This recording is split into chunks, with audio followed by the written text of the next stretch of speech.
তিরমিজির 3620 নম্বর হাদিস। আবু মুসা আশআরী রাদিয়াল্লাহু তাআলা তিনি বলেন, কিছু প্রবীণ কুরাইশ তারা ব্যবসার জন্য মক্কা থেকে সিরিয়ায় যাবে। তার মধ্যে আবু তালেবও ছিলেন। মুহাম্মদ সাল্লাল্লাহু আলাইহি ওয়াসাল্লাম তখন একজন তরুণ, অল্প বয়স্ক, 12 বছর এরকম হবে। চাচা দীর্ঘ সময়ের জন্য ব্যবসায় কাজে সিরিয়াতে যাবেন। মুহাম্মদ সাল্লাল্লাহু আলাইহি ওয়াসাল্লাম চাচাকে ডেকে বলেন, চাচা আমাকে কার কাছে রেখে যাবেন? মা নাই, বাবা তো আগেই বিদায় হয়েছে, ছিলেন দাদা, তিনিও চলে গিয়েছেন। দাদা রেখে গিয়েছেন চাচা আবু তালেবের কাছে। মুহাম্মদ সাল্লাল্লাহু আলাইহি ওয়াসাল্লাম বলেন, চাচা আমাকে কার কাছে রেখে যাবেন? আমাকে সাথে নিয়ে যান। চাচা আবু তালেব মুহাম্মদ সাল্লাল্লাহু আলাইহি ওয়াসাল্লামকে সাথে নিয়ে মক্কা থেকে সিরিয়া যাত্রা করেছে। যেতে যেতে যেতে যেতে সিরিয়ার কাছাকাছি চলে গিয়েছে। সেখানে ছিল খ্রিস্টানদের একজন পাদ্রী, যার নাম হচ্ছে বহাইরা। কি নাম? বহাইরা পাদ্রী। তার একটা গির্জা ছিল। মক্কার এই ব্যবসায়িক কাফেলা যখন পাহাড়ের উপর থেকে নেমে আসছে, বহাইরা পাদ্রী তার গির্জার ফাঁকা জানালার দিয়ে তাকিয়ে আছে একটা কাফেলার দিকে। কাফেলা এসে বহাইরা পাদ্রীর গির্জার কাছে ওখানে তাঁবু স্থাপন করেছে, নেমেছে। বহাইরা পাদ্রী তার ভিতর থেকে বের হয়ে এসেছে। বের হয়ে এসে কি যেন খোঁজে, কি যেন তালাশ করে, কিচ্ছু বলে না। খুঁজতে খুঁজতে হঠাৎ করে মুহাম্মদ সাল্লাল্লাহু আলাইহি ওয়াসাল্লাম তাকে পেয়েছে। কাছে গিয়ে চিৎকার করে বলে উঠেছে, হে কাফেলাবাসী শোনো, বিশ্ব নবী মুহাম্মাদের আগমন ঘটে গিয়েছে। বলেন না সুবহানাল্লাহ। আখির জামানার পয়গম্বরের আগমন ঘটে গিয়েছে, তিনি পৃথিবীতে এসে গিয়েছেন। বহাইরা পাদ্রীকে জিজ্ঞেস করা হলো, আপনি কিভাবে বুঝলেন? এগুলো সব হাদিসের ভাষ্য, আমি আমার ভাষায় আপনাকে শোনাচ্ছি। আপনি কিভাবে বুঝলেন?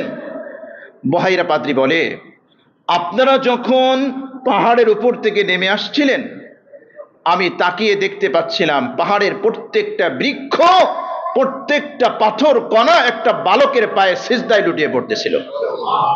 আর আমি কিতাবের মধ্যে পেয়েছি এটা কেবলমাত্র নবী এবং রাসূলদের দ্বারা এটা হয়, অন্য কারো দ্বারা এটা সম্ভব না। তিনি বালক মুহাম্মদকে আরো কি যেন খুঁজে কাছে গিয়ে তার পিঠ থেকে চাদরটা সরিয়েছে। আবার চিৎকার করে বলে উঠেছে, বিশ্ববাসী শোনো, আখির জামানার পয়গম্বরের আগমন ঘটেছে। কাফেলার অধিবাসীরা জিজ্ঞেস করলেন, আপনি কিভাবে বুঝলেন? তিনি বললেন, আমি তাওরাতের মধ্যে পেয়েছি, যিনি শেষ নবী হবেন, আখির জামানার পয়গম্বর হবেন, তার পিঠের উপরে কবুতরের ডিমের মতো মোহরের নবুয়তের সিল মারা থাকবে। আমি এটা কিতাবের মধ্যে পেয়েছি। আমার কথা বিশ্বাস না হয় এই বালকের পিঠের উপর তোমরা তাকিয়ে দেখো, তার পিঠের উপরে মোহরের নবুয়তের সিল আল্লাহ পাক মারিয়ে দিয়েছেন। সুবহানাল্লাহ, সুবহানাল্লাহ। বহাইরা পাদ্রী দুপুরে ইনভাইট করেছেন, সবাইকে দাওয়াত দিয়েছেন। ইতিপূর্বে বহু কাফেলা এখান দিয়ে গিয়েছে, কিন্তু তিনি কাউকেই দাওয়াত দেন নাই। দুপুরে খাবার তৈরি হয়েছে, খাবার নিয়ে এসেছেন। খাবার আনার পরে জিজ্ঞেস করেন, বালক মুহাম্মদ কোথায়? বলা হলো যে তিনি উট চড়াতে গিয়েছেন, এই তো আসতেছে। বহাইরা পাদ্রী বলে, তাকে ডেকে পাঠান। মুহাম্মদ সাল্লাল্লাহু আলাইহি ওয়াসাল্লাম আসতেছেন রৌদ্রের মধ্যে। বহাইরা পাদ্রী আবার চিৎকার করে উঠেছে, ও কাফেলাবাসী শোনো, আখির জামানার পয়গম্বরের আবির্ভাব ঘটে গিয়েছে। কাফেলা তো সবাই অবাক, আপনি কিভাবে বুঝলেন? আমার কথা বিশ্বাস করা লাগবে না, তাকিয়ে দেখো, এটা তিরমিজির হাদিস, আমি হাদিসের অনুবাদ আপনাকে শোনাচ্ছি। আকাশের দিকে তাকিয়ে দেখো, মুহাম্মদ, বালক মুহাম্মাদের যাতে রৌদ্রে কষ্ট না হয় এজন্য একটা মেঘ মুহাম্মদ সাল্লাল্লাহু আলাইহি ওয়াসাল্লামের মাথার উপরে ছায়া দিয়ে মুহাম্মদকে ছায়ার ব্যবস্থা করে দিয়েছে। সুবহানাল্লাহ। মুহাম্মদ সাল্লাল্লাহু আলাইহি ওয়াসাল্লাম আসলেন, কেউ তাঁবুতে বসেছে, কেউ গাছের ছায়ায় বসেছে। মুহাম্মদ সাল্লাল্লাহু আলাইহি ওয়াসাল্লাম এমন জায়গায় বসেছে যার শরীরে রোদ লাগে। বহাইরা পাদ্রী খাবার পরিবেশন করার পরে আবার চিৎকার করে উঠেছে, কাফেলাবাসী, আখির জামানার পয়গম্বরের আবির্ভাব ঘটে গিয়েছে। কিভাবে বুঝলেন?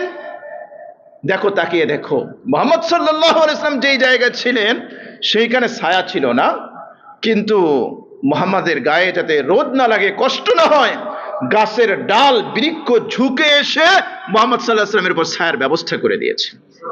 সুবহানাল্লাহ, সুবহানাল্লাহ। এটা তিরমিজির হাদিস, লম্বা হাদিসের মধ্যে এসেছে। এরপরে বহাইরা পাদ্রী তাদেরকে কসম দিয়ে বললেন, তাড়াতাড়ি আপনি এর জিম্মাদারকে, লোকে বলল আবু তালেব। আবু তালেবকে বললেন, তাড়াতাড়ি মুহাম্মদকে সিরিয়া থেকে আপনি মক্কায় পাঠানোর ব্যবস্থা করেন। কেন? সিরিয়ায় অনেক খ্রিস্টান আছে, পাদ্রী আছে, তারা বুঝবে, তারা জানবে যে আখির জামানার পয়গম্বরের আগমন এখান দিয়ে হতে পারে। যদি তারা জানতে পারে তাহলে হত্যা করবে। আপনি তাড়াতাড়ি তাকে মক্কায় পাঠানোর ব্যবস্থা করেন। তো মুহাম্মদ সাল্লাল্লাহু আলাইহি ওয়াসাল্লামকে এরপরে মক্কায় পাঠিয়ে দেওয়া হয়েছে।